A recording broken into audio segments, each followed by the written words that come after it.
Hey, it's Kate with WTI, and these days security is everything, and we've been loving this padlock from KAWAHA.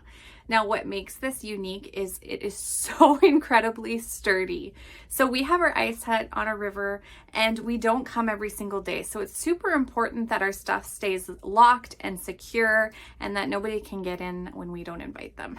And so we feel really good about having this on our door. Ours came with 5 keys, which is incredible and so convenient. In fact, just today, my husband forgot his keys, but I had mine, so we were able to get in. So super helpful. Now, we also have freezing cold temperatures here. We've had as low as minus 40 degrees, and the lock still works well. So to function in those conditions, we've had some cheaper ones and they do not work in the cold. So this has been super impressive.